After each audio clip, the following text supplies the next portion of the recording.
আজকে হচ্ছে ফারহানের জন্য মোমো বানাবো। এই যে এটার ভিতরে হচ্ছে পানি দেবো, আর এই যে এটার ভিতরে সিদ্ধ দেবো। তারপরে এই যে ঢাকনা নিছি, এভাবে করে আমি সিদ্ধ দেবো মোমোগুলো। মরিচ কাটতেছি, বুঝছো বাবা, ঝাল কাঁচামরিচের ঘ্রাণটা অনেক ভালো লাগে। এই যে মরিচ কুচি করা হয়ে গেছে।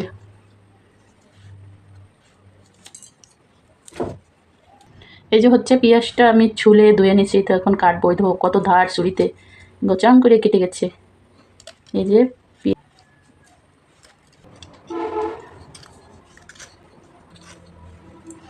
এই যে মরিচ আর চুলা জ্বালাই দিচ্ছি। এখন আমি এইটার ভিতরেই ভাজি নেব।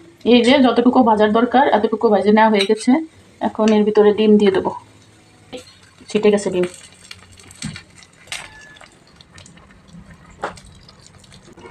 এখন দিয়ে দেবো একটু লবণ। একটু লবণ না দিলে আবার মজা লাগবে না, তো অল্প একটু লবণ নিচ্ছি।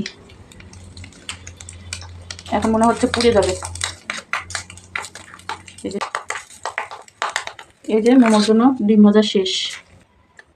এখন হচ্ছে আমি হাইটা দিয়া এই যে পানি দিয়ে দেবো। পানিটা জাল হতে থাকবে,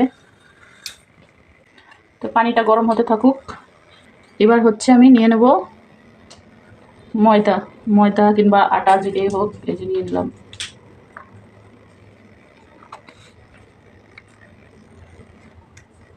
এখন এর ভিতরে আমি অল্প একটু লবণ দিয়ে দেবো, সামান্য একটু লবণ দিচ্ছি। এই যে হচ্ছে লবণ দেওয়ার পরে আমি এখন পানি দেবো। একটু পানি দিয়ে এই যে আটাটাকে ভালোভাবে মেখে নেব। এই যে আটা মেখে নেওয়া হয়ে গেছে। এই যে হচ্ছে হাত দিয়ে ছোট্ট করে একটা রুটি বানিয়ে নিচ্ছি, একেবারে ছোট্ট। এখন হচ্ছে আমি যে ডিম ভেজে রাখছিলাম, তো এই ডিম ভাজার থেকে আমি অল্প একটু ডিমের ভিতরে দিয়ে দেবো। এখন আমি এটাকে ভালোভাবে আটকে দেবো। তো অনেক ছোট জিনিস, দেখো কত সুন্দর করে বানাচ্ছি।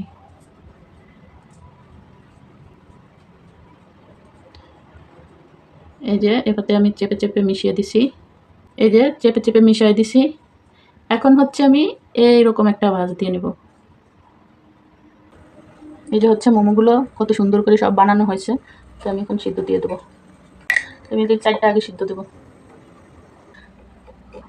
এই যে মোমোগুলো সিদ্ধ হয়ে গেছে, আর অনেক গরম চুলায়, কিন্তু পানিতে অনেক জাল উঠছে। এই যে মোমোগুলো সিদ্ধ হয়ে গেছে। এই যে মোমোগুলো অনেক সুন্দর সিদ্ধ হয়ে গেছে। এই যে সবকটা মোমো অনেক সুন্দর করে সিদ্ধ করে নেওয়া হয়ে গেছে। এই যে হচ্ছে মোমোগুলো একটু সাজিয়ে নেব।